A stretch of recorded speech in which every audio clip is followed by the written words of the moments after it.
It's out of gear and the parking brake is off. I'm going to start to tug on it, see what happens.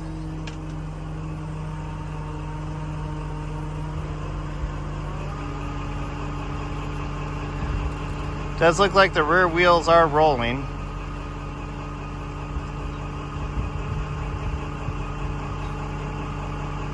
This might come right up how I want it.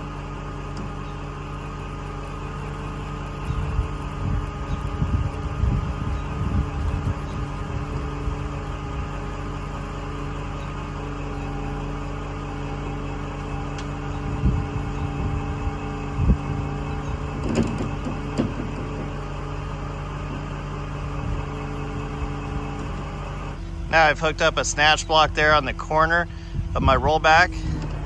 Try to pull this up the hill now.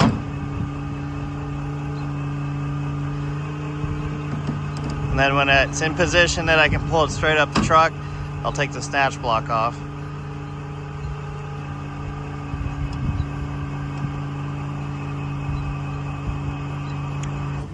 Okay, that looks pretty good. All right, let's see if it wants to come this way now. As long as we can get that front tire up on the corner, we'll be good. It's going exactly where I wanted it to.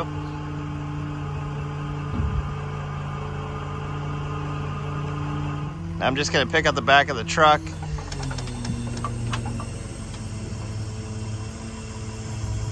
I'll pull forward a little bit to straighten this out. I pulled forward and straightened it out. Now we can put it back down and load it up the rest of the way.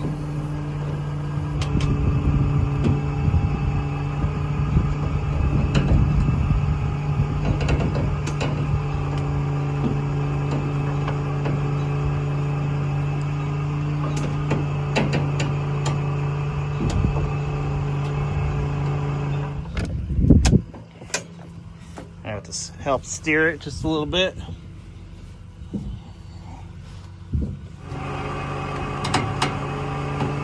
I've got it loaded and it's getting dark, so let's take a look at it when I get it back to the shop. I have the Beetle back to the shop now, and I did get pictures of what the Beetle looked like when it was sitting in the barn. The owner had dragged it out of the barns to make it easy for me to pick it up there. And luckily this car was sitting up on blocks for the time that it was stored in the barn. So let's hope that that has helped this car survive. The only thing that I have done to the car so far is inflate the tires, and I haven't even looked inside the trunk yet. So let's take a look around the car and see what's here. This is a 1971 Super Beetle, so we have the flat windshield still. The Super Beetle has a larger trunk, and it also has a McPherson style front suspension. So if we look in the wheel well, we'll see that it has coil springs in here instead of the torsion springs. The Super Beetle has a larger trunk. I guess we'll have to figure out how to get in there later. This car is missing the running boards on both sides, but those tend to be in bad shape and need to be replaced on Beetles of this age anyways. We'll take a look inside. Not really sure what all those little white things are, but I think for the most part this interior will clean up just fine. In the back seat, looks like we have some spacers or wheel adapters. There's all four of the hubcaps. And that space back there, that's where the battery would be sitting. But someone has taken that out. I'm not going to crawl in here, but we can stick the camera behind the back seat, see what's back there. And we have one of the engine covers on the passenger footwell there. The glove box is open. Looks like the mice have been in there. And good news, we have the keys. Looks like we have 61,000 miles on the odometer. Well, good news, the air filter assembly is there. I hope an air filter is in there.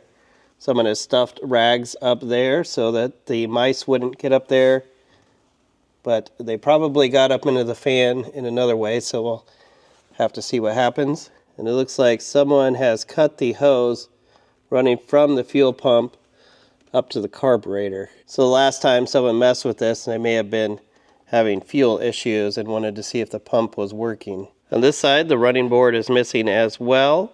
And we have our fuel door here. We'll see if that opens. Fuel door opens nicely.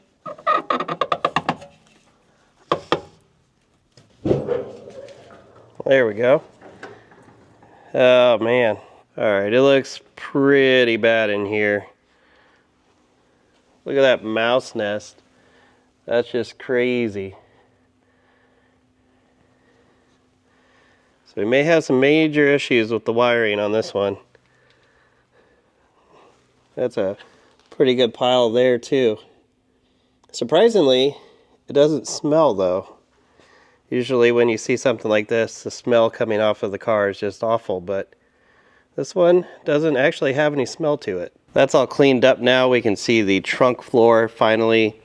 There was the original jack, the original tool bag, county fair admission, a shoehorn, looks like a valve lash tool there. This is pretty neat. This looks like a brand new unused glove box lock. Up here where the wiring is, that looks generally in okay shape, so we might be okay there. Here's some of the things that were found in the glove box.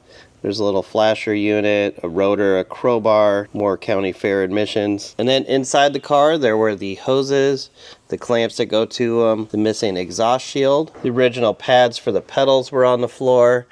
That's part of the original strap for the spare tire. But I think it's cleaned up enough now that we can try and see if we can get this to run. Before I try to do anything with the engine, I want to get this air filter cover off. Make sure the mice haven't gotten into here. It's an oil bath air cleaner. No signs that mice have gotten up in here. So that's good. I think I'm actually going to take this and move it out of the way for now. Let's see if it has any oil in it. Plenty of oil. Wonder if I can get these towels out of here.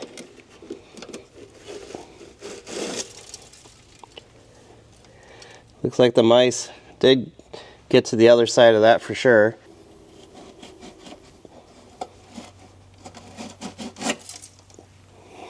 See if I can get the engine to spin. Yeah, it spins very freely. Our fuel is disconnected, so I think let's put a battery on this and see if the starter works. The battery is hidden under the rear seat of these Beetles, so I need to pop out the rear cushion. The battery would fit down in this location here. Here is our positive cable, but our ground is missing. It would go to this bolt right here. That would ground the battery. So I've ordered a new cable. Okay, I've got a battery. I've got my ground cable hooked up. Let's just tap this to the post. Yeah, no sparks. That's a good sign. That means it's safe to connect. Let's turn the key for the first time, see what happens. Nothing. Not even an ignition light. Make sure it's in neutral. Let's try cranking it. Nothing. If we aren't getting any power at all, it's probably a problem at the regulator for the generator, which is located here behind the driver's seat. I'm going to take my voltmeter and check that we have power here at the terminals. Okay, our main wire is this one right here. We do have 12 volts there, 12 volts there. It does not look like we have any power coming out of this at all. There is a fuse right here. Let's see if this is any good.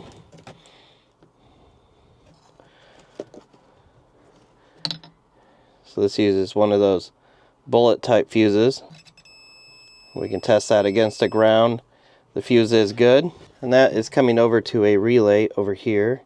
We got 12 volts in there, but we're not getting any power out of the relay. Now that we have power back there at the regulator, let's check the fuses. This might break if I try to take this off. There we go. We'll see if we have any power up here. A lot of these fuses look in pretty terrible shape. Okay, there, we've got 12 volts on that one. 12 volts is coming out the other side. Same there and there. Okay, we do have power to the fuse box.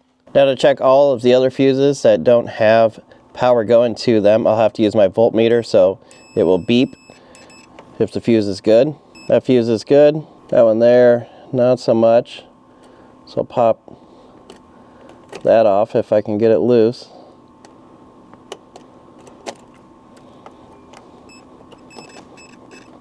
Looks like all the other fuses are good. This one did become disconnected from the end. It's really corroded. And if I look at my fuse diagram here, that was number 4, which is the emergency flashers. So we don't need to worry about that one right now. I decided to take a closer look at the fuse panel, and things are not looking good here. This wire is broken off. A bunch of the tabs on the fuse panel are breaking off. This one here is broken as well. So I'll have to order a fuse panel, and I'll have to fix a bunch of this wiring. So it looks like for now, we're gonna just hot wire this car. In order to hook up my hot wire box, I'll have to connect the power to the starter, which is right up here. I'm going to take the nut off the starter solenoid, clean up the terminal, and then connect up the hot wire box. I have the box connected to power, and the yellow wire is going to the solenoid trigger. So let's hit the starter and see if the engine cranks over. Okay, the starter's working. Now let's go hook up the ignition. I'll connect up the ignition power to right here. And then let's pop off the distributor cap so that we can make sure the points are working. I've turned the ignition on and I'm going to hit start. I'm going to watch for a spark on the points right there. And I don't see one, so the points are going to need to be cleaned. The points are really easy to get to on this car, so I can spread them open like that and clean them. I'm going to grab my little wire wheel and see if that will work good enough to get these cleaned so that they'll spark when they start closing like this.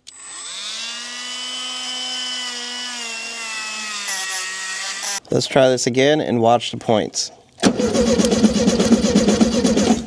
Okay, we can definitely see the points sparking this time. So now we know we have ignition. I have my fuel bottle hooked up. Let's turn on the fuel, fill the carburetor up. We can hear the air coming out of it now. So far, it doesn't seem to be leaking. Let's hit the starter and see what happens.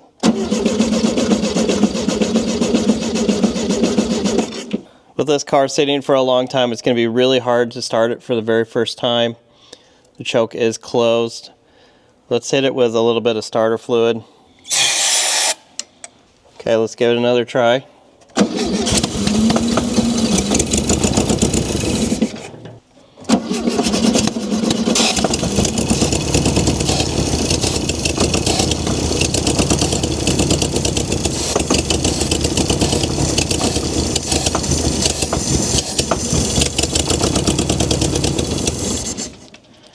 Not sure why it's not running off the fuel itself. The fuel may not be getting out of the float bowl and into the carburetor, so I'm probably going to have to take this carburetor off and rebuild it. At least we know now we have a good running engine and that it's worth to continue working on this car. That's going to be it for today. I need some parts to go any further than this, but if you want to see me get this into a running and driving car, make sure that you comment below and click subscribe.